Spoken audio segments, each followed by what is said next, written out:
What happens when a small-town department's unchecked power spills off the highway and onto a family's front pasture, turning a quiet morning into a tactical reckoning watch, as Deputy Curtis Langford's swagger collides with a man he never should have cornered, and a web of corruption begins to fray, thread by thread.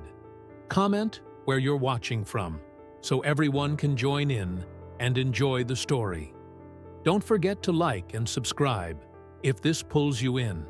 If you like this story, remember to like, comment, and subscribe so you don't miss the next chapter. By 8 a.m., the Hale farm had already settled into its practiced rhythm. Dew clung to the grass like glass dust. A low wind combed the tops of the pines. Hens murmured in the coop as if reciting old gossip. Thomas Tom Hale worked the fence line with a carpenter's patience and a soldier's economy-level wrench check move repeat. The motion was meditative. It kept his hands busy, while a different part of him kept tally tools counted in and out. Gates latched angles of approach to the barnyard in case life decided to turn. Old habits never quite retired. Maggie Hale crossed the yard with a basket and the kind of gait that had learned to carry a family through thin seasons. She'd been up before dawn baking bread for Sunday exchange wrestling feed schedules against a forecast that promised a dry week and trouble for the lower pasture. Their son Aaron ferried 50-pound sacks from the truck bed to a shaded corner of the barn, stacking them in a grid his father couldn't help but admire. The boy had lengthened and steadied this year. The clumsy edges of childhood were gone. Responsibility had started to fit him like a coat. The sound arrived before the dust, a slow, deliberate crunch of tires on gravel. Tom straightened without dramatics, shoulders set. Breathing eased. He wiped his hands on a rag and watched 3 county SUVs float into view, light bars, dark windows up confidence heavy. No sirens meant no emergency. No emergency meant a performance. Doors opened in sequence. Deputy Curtis Langford led thick-necked eyes scanning like a man who enjoyed being watched. Bryce Keenan and Mark Dobbins fanned wide the spacing too neat to be accidental. They wore the look of officers who believed their presence alone was explanation enough. Tom took in the angles, the distance to the nearest fence post, the weight distribution of each man as he stopped. He also noticed what was missing: no warrant envelope, no clipboard. They announced what they were looking into: stolen equipment, unlicensed sales accusations tossed into the air the way bait is tossed into murky water. The phrasing was careful, practiced. Not an allegation, just a suggestion. Not a search, just a glance. They advanced anyway. Keenan cut a line toward the barn as if the ground owed him a path. Maggie stepped to intercept, offering records she'd kept, with the ruthless neatness of farmers who know paperwork can starve you faster than drought. Keenan's shoulder clipped her hard enough to jar the basket and scatter eggs over the dirt. The yolks spread like small suns. Aaron moved on instinct, planting himself between Keenan and the doorway. Dobbins arrived behind him and used the barn wall like a second pair of hands, slamming the boy against planks baked brittle by summer. The sound cracked across the yard. Cattle raised their heads in eerie unison. A nick bloomed along Maggie's cheekbone, where shell and grit had caught skin. This was not an inspection. It was choreography, one the Hales recognized from 100 quiet stories traded in parking lots and pews. Tom did not rush. He let the seconds stretch long enough to be sure 3 deputies, no body cameras activated, no warrant, produced 2 points of unlawful force, a trespass in progress. He noticed their radios chirp with the deadpan rhythm of coded updates. He noticed the way Langford's hand hovered near his holster without commitment, as if he needed Tom to give him a reason he could write down later. Tom gave none. He moved only when movement became non-negotiable. The transition was small, weight shifted hips, turned hands empty, but decisive. He stepped through the space Keenan had left exposed and broke the sequence that had been laid on his yard, a sharp, precise strike to the joint in Dobbins's wrist that unlocked Aaron's arm. A heel that took the deputy's stance from under him without spectacle. A redirection on Keenan's draw that sent plastic and steel clattering across hood paint. A rotation on Langford's center line that borrowed his balance and repaid it to the ground. No flourish, no noise, just mechanics. It lasted less than a breath for each man, 4, perhaps 5 seconds, in the long count of a bad morning. When it was over, Aaron stood free, heart racing, but upright. The deputies were not bleeding, but the message was carved clean into the scene the choreography had cost them the lead. Tom cleared the weapons as if he were disassembling a small engine. Magazines stripped chambers, emptied parts placed where they could be seen. He left no piece where a nervous hand could mistake intent. He said little. He did, however, take out his phone and record plates, faces the empty warrant pocket. It wasn't bravado. It was chain of custody. Langford's radio cracked with new instruction, tone clipped, not panicked. Tom didn't need the words to know the gist. Disengage document regroup. 3 factors had shifted the calculus. First, liability, 2 civilians. 1, a minor, visibly unarmed injuries likely to photograph well. Second, witnesses, a neighboring tractor had idled to a stop at the far fence line, its driver half standing for a better view. Third, the lack of paper, nothing to justify a continued presence beyond the bluff they'd already overplayed. The smarter move was retreat reports and a plan with a longer fuse. They took it. The SUVs reversed in screw-shaped arcs, tires hissing on gravel. Doors slammed in angry unison. Dust billowed high and hung over the road like a curtain after a bad show.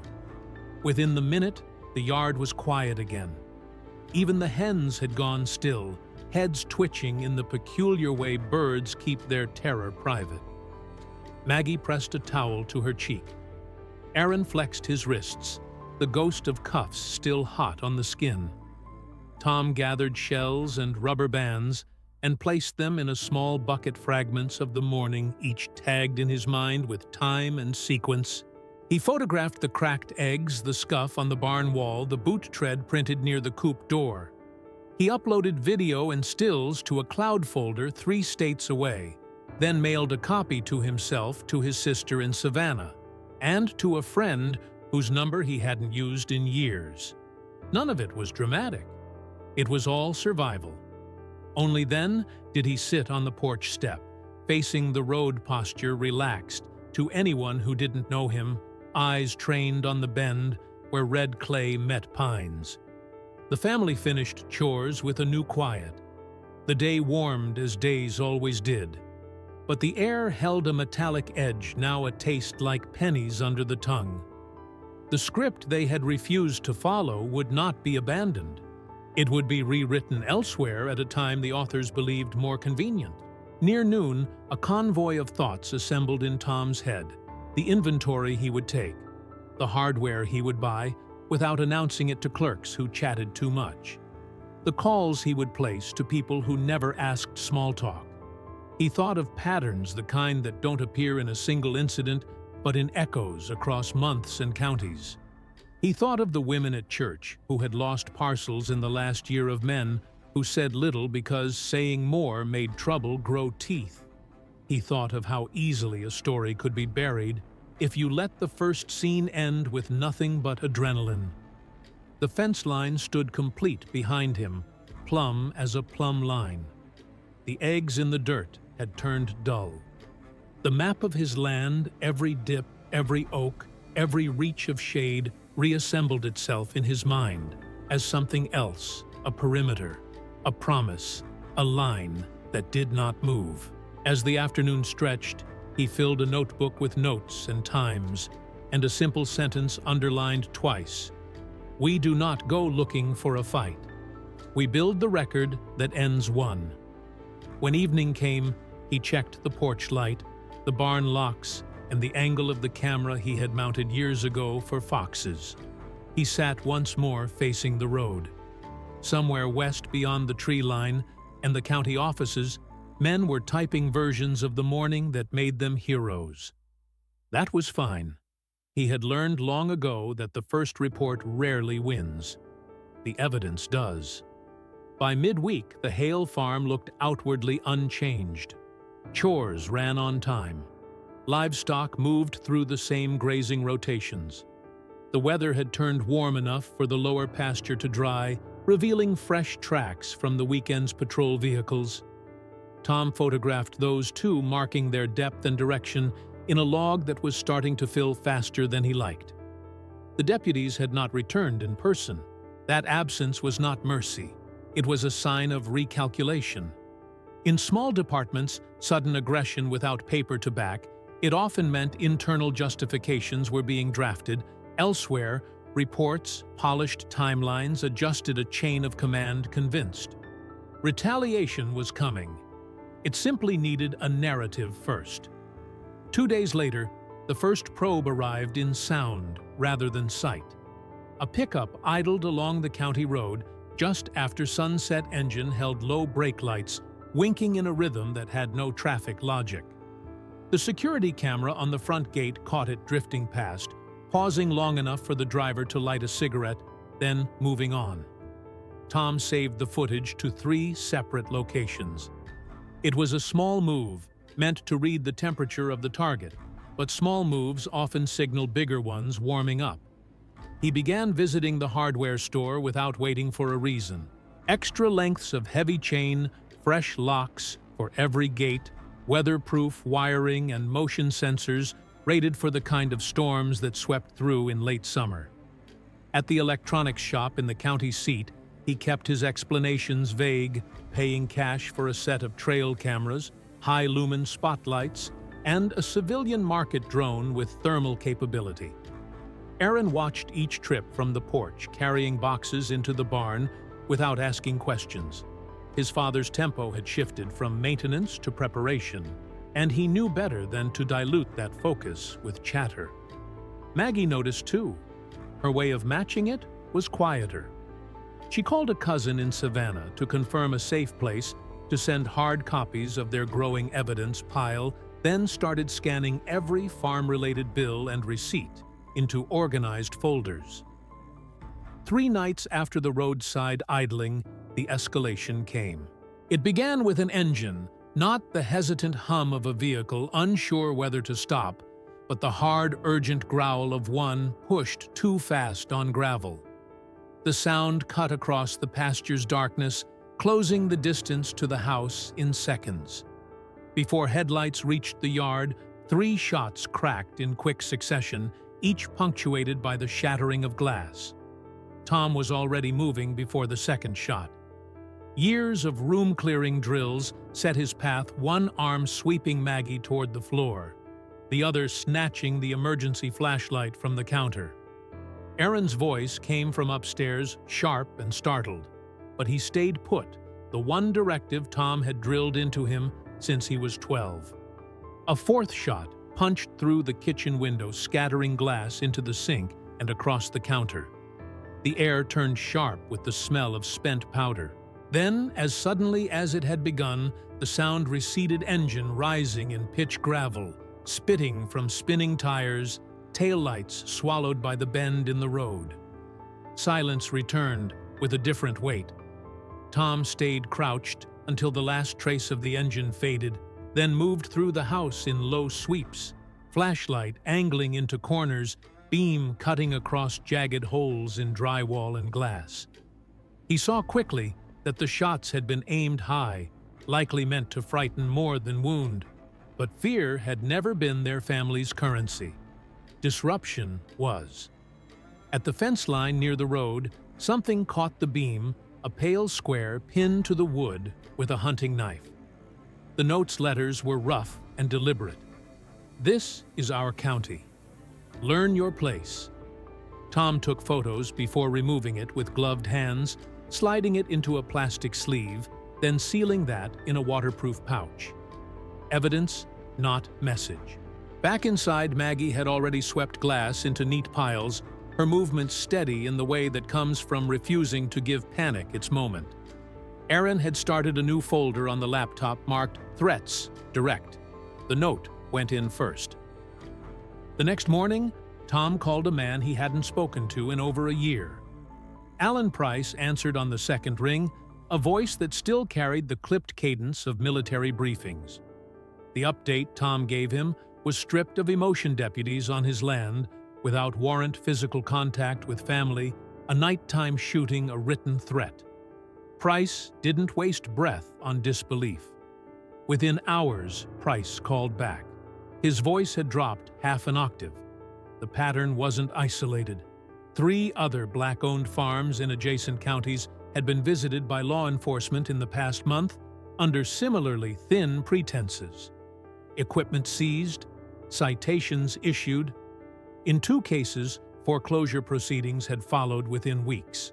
The common thread was land plots adjacent to proposed development corridors. Price's phrasing was blunt. They're building a pipeline of seizures. Your farm is already marked. The theory made sense of details Tom had noticed, but hadn't tied together. The deputies' non-arrest after their failed bluff. The idling truck. The shooting aimed for noise instead of blood. They weren't trying to win in one move. They were trying to make the Hales' lives untenable over time. That afternoon, Tom redrew the farm's perimeter map, not for grazing rotation or irrigation planning, but for surveillance placement. Every gate, every natural choke point, every approach that offered cover. The trail cameras went up first, their lenses tucked under pine boughs and roof eaves.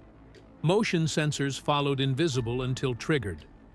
The drone ran its first loop at dusk, thermal imaging painting the fields in ghostly tones. Deer browsed along the fence line, raccoons nosed through compost. No humans tonight. Tom saved the feed anyway, time-stamped and cataloged. In the barn, Maggie organized a shelf into 2 sections, one for feed and tools, the other for labeled evidence bags, photographs, scanned documents, video drives. She didn't need to ask whether the pile would grow. She just made sure there was space for it. By nightfall, the property looked the same to passing eyes, neat rows of fencing weathered barn boards, a porch light glowing against the pines. But inside its boundaries, a different architecture had begun to take shape, a net woven not to keep danger out, but to catch it, name it, and make it undeniable. The Hales had seen enough to know the next move wasn't theirs to make. It would come from the same road the SUVs had used days earlier. And when it did, the cameras would be rolling. The first call went out before sunrise. Tom sat at the kitchen table with a mug, gone-cold phone on speaker, and the farm's new surveillance feeds scrolling across a laptop screen. 3 names, 3 skill sets he trusted more than most people trusted blood relatives. He hadn't called them in years. He didn't need to explain much. Each man understood the stakes after the first few sentences. By the following afternoon, they arrived in sequence. Sam Ortiz was first stepping out of a weathered Jeep with a laptop bag that had seen more war zones than coffee shops. His specialty was digital intrusion systems, records, networks, the kind of work that revealed what people tried to bury. Hawk Delaney came next, tall and silent, moving like a shadow even in daylight. His eyes swept the tree line and fence line before he shook Tom's hand. Hawk was surveillance incarnate patterns, routes the art of watching without being watched. Reggie Miles rolled in last, driving a battered utility van lettered with the logo of a non-existent communications company. He carried 2 cases that clicked open to reveal microphones disguised as power outlets, cameras no bigger than shirt buttons, and a stack of laminated credentials that would get him past most doors without a second look. Introductions were short. Maggie set out coffee and bread on the dining table, but the men gravitated toward the maps and photographs already spread across it. Sam's fingers were moving before he sat laptop breathing heat as he tunneled into county property records. Hawk marked patrol patterns on a large printout of the area lines connecting clusters of black-owned farms. Reggie sorted his devices by target sheriff's office, courthouse, county planning department. Aaron watched from the doorway until Tom waved him in. He took a seat beside Hawk and started copying patrol times into a ledger. Hawk handed him a small rangefinder and explained how to log distance and angle from safe positions. The boy's pencil moved steadily, his face set in concentration. By evening, the first pass of intel was coming in. Sam's search had pulled up 18 months of land transfers from foreclosed farms to shell companies with no visible business operations. A single development firm sat at the center, Magnolia Ridge Holdings, fronted by an unremarkable board, except for one detail: the chairman was the brother-in-law of Sheriff Curtis Langford. Hawk's review of the surveillance logs confirmed something else. The patrol cars didn't just cruise by. They circled, paused at certain angles, and often did so after dark. The routes matched with incidents reported by neighboring farmers: vandalism, missing livestock, sudden citations for violations that didn't exist. Reggie returned before midnight from his repair job at the sheriff's office communications room. He'd planted microphones in the break room, evidence locker hallway, and Langford's private office. Their feeds would stream to a secure server Sam had spun up in less than an hour. Maggie, meanwhile, had been calling families they trusted: farmers, store owners, even a school bus driver whose property line had been shifted on paper without his consent. She collected statements and scanned every document they provided. Patterns emerged on her spreadsheet: foreclosures, clustering along projected highway expansions, farms with water rights near proposed industrial sites suddenly deemed non-compliant. They worked until 2 a.m., pausing only to refill coffee or adjust camera feeds.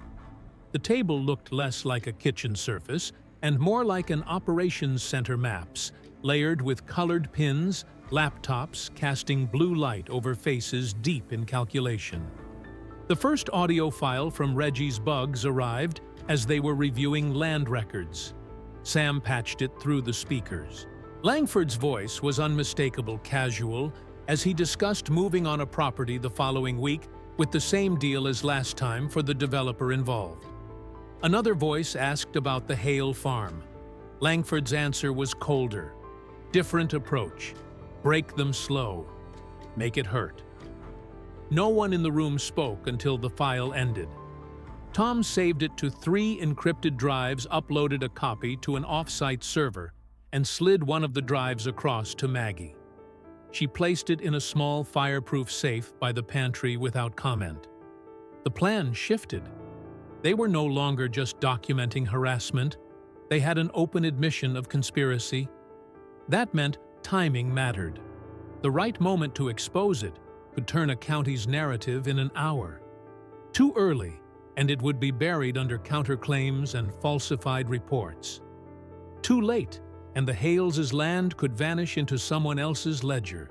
Before they broke for the night, Tom drew a short list on a yellow legal pad: key meetings to capture vehicles to track properties at most immediate risk.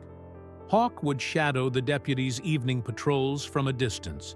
Sam would dig into Magnolia Ridge's finances, tracing their shell companies outward to find the money's true origin. Reggie would plant additional devices at the county planning office, targeting conversations about zoning and development. Maggie added her own task to the list, organizing a private meeting of targeted families at the church hall.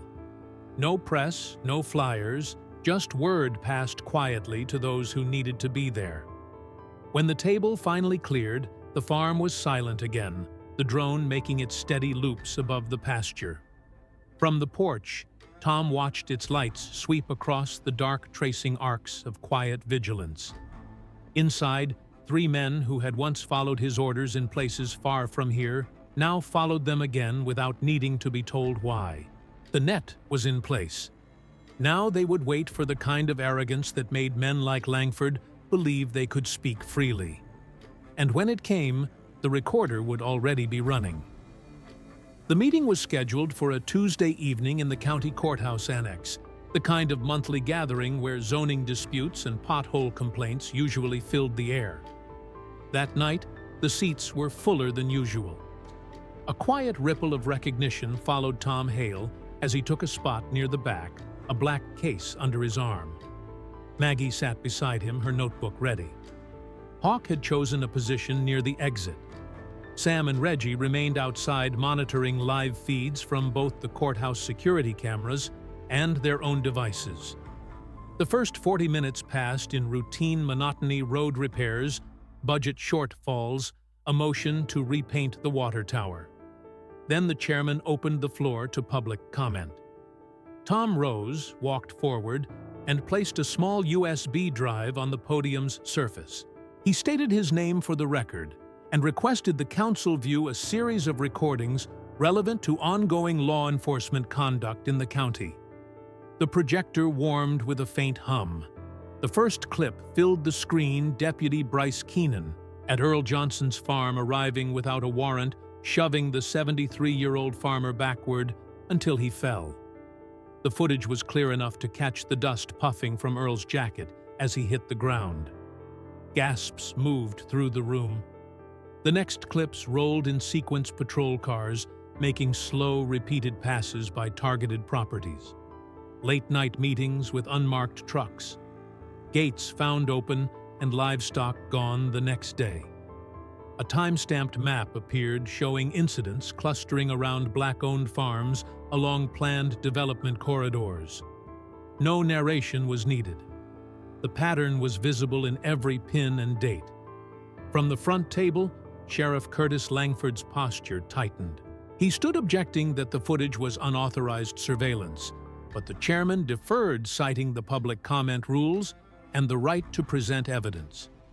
Maggie's pen didn't stop moving. Every interruption, every attempt to control the room went into her notes. The final clip landed hardest audio from Langford's office, recorded 3 nights earlier. His voice easy and unguarded, outlined payments from Magnolia Ridge Holdings for expedited seizures. "The Hale farm?" another voice asked. Langford's reply was deliberate. "We break them slow. Make it hurt." The silence afterward was heavier than the air before a storm. Cameras from local news crews swung toward the podium. People in the gallery had their phones out, streaming live. Tom didn't stay for the recess the chairman hastily called. He and Maggie exited through the side door, walking into a wall of questions from reporters. They said nothing, moving to their truck where Hawk waited. The USB and original files were already duplicated in 3 secure locations. By morning, the footage was everywhere: local broadcasts, social media shares, and a link posted by a statewide agricultural advocacy group. Messages poured into Maggie's phone from farmers in other counties describing similar harassment. The pattern was spreading. The retaliation came faster than Tom expected. 2 days after the meeting, Aaron was pulled from class by 2 deputies. A random search of his truck in the school parking lot produced a plastic bag filled with crystal shards. Possession with intent to distribute. Felony. Tom arrived at the school in time to see his son in handcuffs, surrounded by gawking students with phones raised. Deputy Mark Dobbins held the bag aloft like a trophy. The scene was too neat, too staged. Maggie reached for Aaron, but Tom's hand on her arm stopped her. Every face, every badge number, every detail of positioning went into his mental file. He spoke to no one. Not there. At the jail, access to Aaron was denied pending arraignment. The charge sheet was printed with bureaucratic neatness, already signed. Outside, a local news van broadcast a segment about gang-related narcotics activity in connection to recent unrest over law enforcement operations. That night, the farm was quiet, save for the low buzz of the drone making its perimeter runs. Tom sat in his office with the lights off, working through an encrypted contact list. 3 calls each, answered by voices he trusted: Sam Hawk. and Reggie were already in motion. The evidence they had was strong, but now they needed the kind of proof that ended careers and dismantled networks. Sam would dig deeper into Magnolia Ridge's corporate web, looking for bank transfers that connected to county accounts. Hawk would track every movement of the deputies, matching them against known meeting sites. Reggie would expand his reach inside county offices, planting devices near planning committees and in the developers' own spaces. Maggie's role was different. She began organizing an off-the-record assembly at the Mount Zion Baptist Church, inviting every targeted farmer willing to speak. The goal was simple: show the faces behind the statistics, link the personal stories to the evidence. In the days that followed, more pieces fell into place.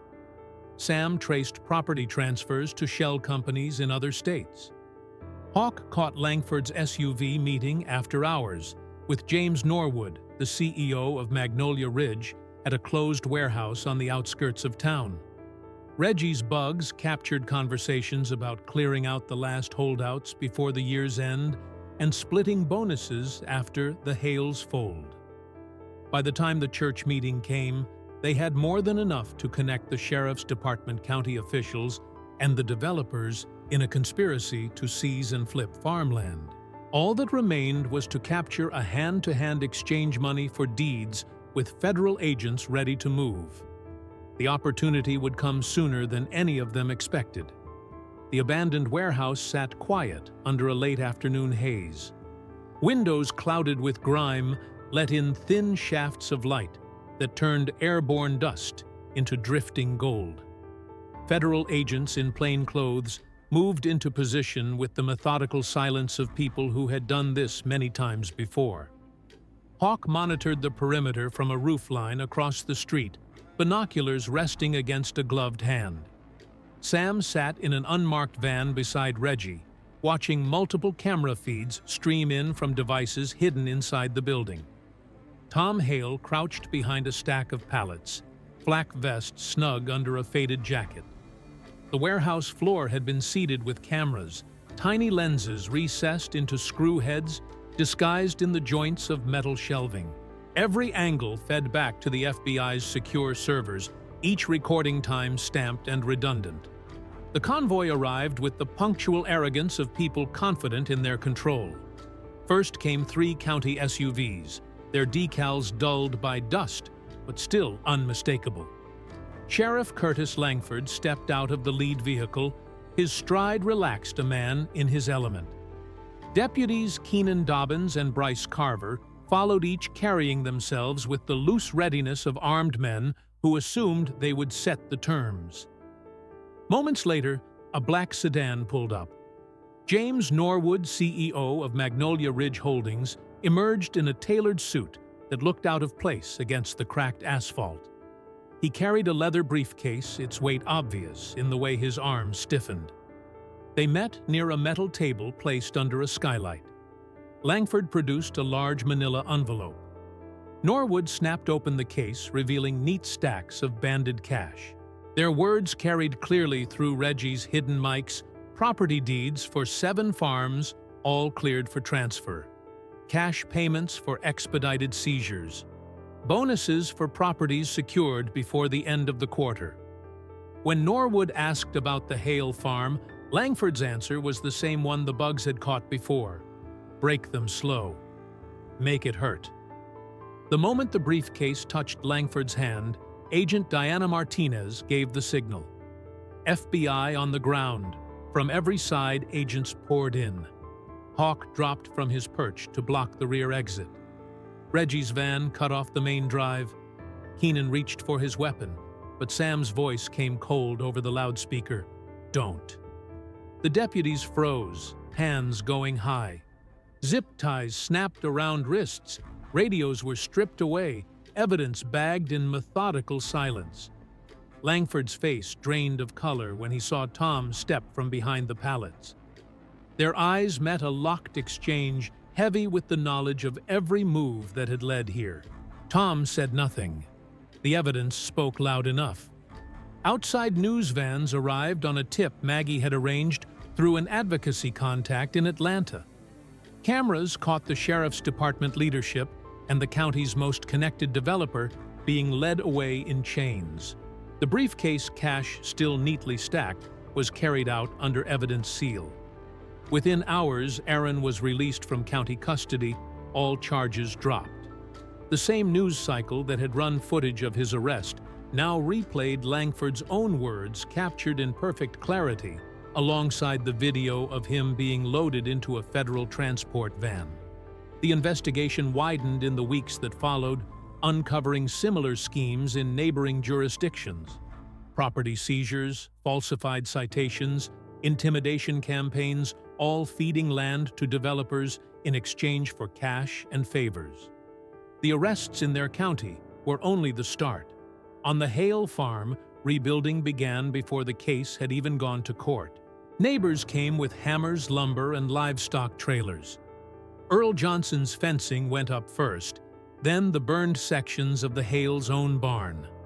The workdays turned into community gatherings, meals laid out on long tables, children running between stacks of hay bales. Out of those gatherings came something lasting: the Cross-County Agricultural Cooperative, a legal shield and resource pool for every small farmer in the area. Maggie was elected its first chair. Aaron documented the effort with his camera, capturing the way people leaned on each other when the weight was too much to carry alone. His footage, combined with the sting operation, won him a full scholarship in investigative journalism. On the morning before Maggie left for Washington, D.C., to speak at an agricultural justice conference, Tom walked the fence line. The pasture shimmered in early light dew, turning the grass to silver. He paused at the high point, where the view took in the whole sweep of their land, the rebuilt barn, the tilled rows ready for planting the oak that marked the edge of the property. Maggie joined him, her hand sliding into his. "We're home," she said simply. Tom looked out over the fields. The fight had cost them time, sleep, peace, but it had also drawn their community into something stronger than fear. The net they'd built was still in place, cameras and motion sensors watching the roads in and out. Home, he agreed. The word felt earned. As the sun broke over the tree line, they stood together in the quiet, knowing that corruption would find other places to hide, other people to threaten. But here on this land, they had drawn a line and held it. And if it was tested again, the record would be ready.